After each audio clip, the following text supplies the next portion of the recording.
हाँ, तो कल हम पढ़ा रहे थे India size and location chapter 1। आज हम बताएंगे साइज के बारे में। इस बारे में बताएंगे साइज यानी भारत की जो स्थिति है, आकार है, ठीक है, उसके बारे में बताएंगे। तो the land mass of India has an area of 3.28 million square kilometre, यानी जो भारत का जो क्षेत्रफल है, ठीक, यह कितना है? लगभग इसमें मिलियन में दिया है, इसमें दिया है मिलियन में, यानी 3 मिलियन लगभग दिया है। इसको हम आपको बता रहे हैं समझा के 32,000 कितना है? 32,87,263 वर्ग किलोमीटर, ये इंडिया का क्षेत्रफल समझ रहे हैं। और India is total area accounts for about 2.4% of the total geographical area of the world, यानी पूरे विश्व का जो क्षेत्रफल है उसमें इंडिया का जो हिस्सेदारी है लगभग कितना है? वो 2.4%। कितना है? 2.4% ये है। अगर माना कि पूरी जमीन, पूरे वर्ल्ड की जो जमीन है, भूमि है, वो 100% है, उसमें 2.4% हिस्सेदारी इसकी है इंडिया की, इसकी है। अब आगे देखिए, from figure 1.2 it is clear that India is the 7th largest country of the world, यानी किस पायदान पे है क्षेत्रफल में? 7वें नंबर पे। आप फिगर 1.2 में देख सकते हैं, फिगर यहाँ पर दिया गया है, आप फिगर में देख सकते हैं। सबसे पहले नंबर पे है रसिया, क्षेत्रफल के मामले में नंबर 1 पे कौन है? रसिया है, फिर कनाडा है, यूएसए है, चाइना है, ब्राजील, ऑस्ट्रेलिया, इसके बाद इंडिया का नंबर आता है, ठीक। और India has a land boundary of about 15.200 kilometre and the total length of the coast line of the mainland including Andaman and Nicobar and Lakshadweep is 7,516.6 kilometre. समझ रहे नहीं? यानी कहने का मतलब यह है, आपका जो भारत है, ठीक, आपका जो इंडिया है, ठीक, आप ध्यान दीजिए, आप यहाँ देखिए, यानी जो समुद्र से सटे हुए राज्य हैं, इसकी सीमा कितना है? 7,516 किलोमीटर, ये समुद्र तटीय सीमा। और जो स्थलीय सीमा है वो कितना है? 15,200 किलोमीटर। कितना है? 15,200 kilometre. India is bounded by the young fold mountains in the north east, यानी जो आपका हिमालय है वो नॉर्थ ईस्ट वेस्ट लेकर के, यानी यहाँ से लेकर के यहाँ तक फैला हुआ है आपका हिमालय। ये हिमालय आपका नवीन पर्वतमाला है, ये नवीन पर्वतमाला है। और अरावली जो पर्वतमाला है वो आपकी क्या है? प्राचीन पर्वतमाला है, ठीक।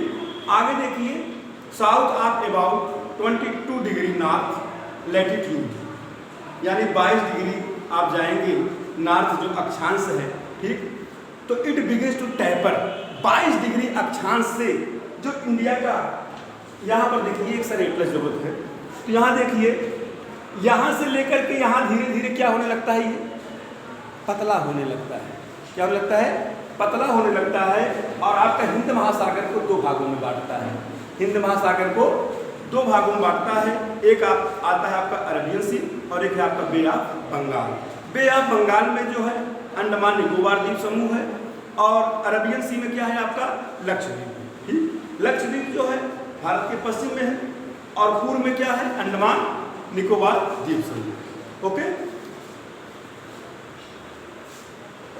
look at figure 1.3 and note that the latitudinal and longitudinal extent of the mainland is about 30 degrees. Despite this fact, the east-west extent appears to be smaller than the north-south extents. आप देखेंगे, आपके इधर का भाग जो है चौड़ा कुछ होता है, लेकिन आप इधर जाएंगे नीचे तो क्या होगा? वो पतला होते चला जाता है। समझ में नहीं? तो यह अक्षांशीय विस्तार की वजह से है। और फ्राम गुजरात टू अरुणाचल प्रदेश देखेंगे आप कि गुजरात और अरुणाचल प्रदेश के समय में जो है 2 घंटे का अंतर पाया जाता है। कितने घंटे का? 2 घंटे का अंतर पाया जाता है। तो there is a time lag of 2 hours, hence time along the standard meridian of India 82 degree 30 minute east. जो आपका भारतीय मानक समय है, भारतीय जो मानक समय है वह जो है 82 degree 30 minute east, passing through Mirzapur. कहाँ से गुजरता है ये मानक समय? भारत का जो मानक समय लिया गया पूरे भारत का, ये मिर्जापुर से लिया गया है, ठीक। ये मिर्जापुर से गुजरता है वह मानक समय है, ठीक। जो कि किस स्टेट में पड़ता है? उत्तर प्रदेश में। किस स्टेट में है? उत्तर प्रदेश में। The latitudinal extent influences the duration of day and night as one move from south to north. और जो आपका जो लैटिट्यूडिनल है, जो अक्षांशीय जो आपका जो क्षेत्र विस्तार है, यह लगभग डे नाइट की इससे फर्क पड़ता है, दिन और रात का, ठीक। और जैसे ही आप साउथ से नॉर्थ जाएंगे उसमें क्या फर्क आएगा? जैसे आप कन्याकुमारी है और जम्मू में चले जाएंगे, क्योंकि जम्मू कश्मीर जो है उच्च अक्षांश में, इसमें है उच्च अक्षांश पे है, वो 37 डिग्री कुछ है, 37 डिग्री, ठीक। और यहाँ नीचे आप जाएंगे इंडिया के 8 डिग्री है, समझ रहे नहीं? तो दोनों में जो है अंतर है, ये निम्न अक्षांश है वो उच्च अक्षांश पे है, तो दिन रात में भी फर्क पड़ता है। अब हम देखेंगे India and the world, Bharat की पोजीशन पूरे विश्व में, ठीक, कहाँ इसकी स्थिति है, कैसी इसकी पोजीशन है, इसके बारे में हम देखेंगे। द इंडियन लैंड मास है a central location between the east and west Asia. अब देखिए, यानी एशिया के पूर्व और पश्चिम के बीचों बीच, एकदम सेंट्रल में, यानी मध्य में स्थित, केंद्रीय अवस्थित है। अब देखिए, India is a southern extension of the Asian continent, और एशिया महाद्वीप के किस तरफ है ये? दक्षिण में, इसमें दक्षिण में स्थित है आपका भारत। एशिया महाद्वीप तो पूर्वी एशिया, पश्चिमी एशिया, उत्तरी एशिया, दक्षिणी एशिया, तो सबसे जो साउथ वाला जो भाग है उस तरफ आपका इंडिया है, समझ में आ रहा कि नहीं? The trans Indian Ocean routes which connect the countries of Europe in the west, यानी पश्चिमी यूरोप के जो देश है उससे जो है हमारा जो समुद्री मार्ग है वो कनेक्ट है। प्राचीन काल से ही लोग समुद्री मार्ग द्वारा आते जाते थे, ठीक, और दुर्गम पहाड़ियों से भी आते जाते थे जो आक्रमणकारी थे, ठीक। अब देखिए, provide strategic central location of India, जो इसकी स्थिति है वह व्यापारिक दृष्टि से सुगम स्थिति है, समझ में आया कि नहीं? क्योंकि यहाँ से जो सेंट्रल इसकी कंडीशन है, सेंट्रल मध्य में है, ये पूर्व में भी व्यापार कर सकता है, पश्चिमी देशों से व्यापार कर सकता है। Note that the Deccan peninsula protrudes into the Indian Ocean, thus helping India to establish close contact with West Asia। अब देखिए, आपका जो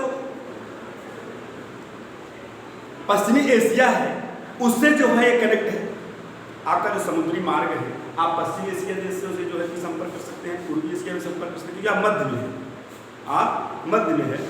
इसके बाद जो है western coast and south east and east Asia, from the eastern coast no other country has a long coast line on the Indian Ocean, और कोई भी ऐसा देश नहीं है जो कि भारतीय महासागर से लंबी सीमा बना सके। क्योंकि आप ध्यान दीजिए, भारत के नीचे आप देखेंगे जो जहाँ पर समुद्री जो राज्य हैं, तो वहाँ देखिए कोई देश है उसके साथ नहीं है, कोई देश सीमा बनाता है? नहीं बनाता है, कि बनाता है?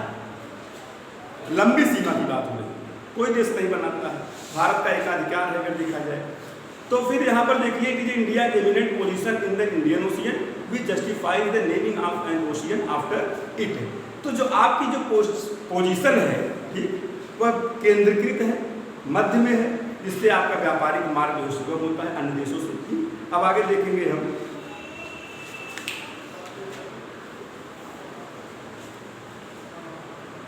हो गया, ठीक है।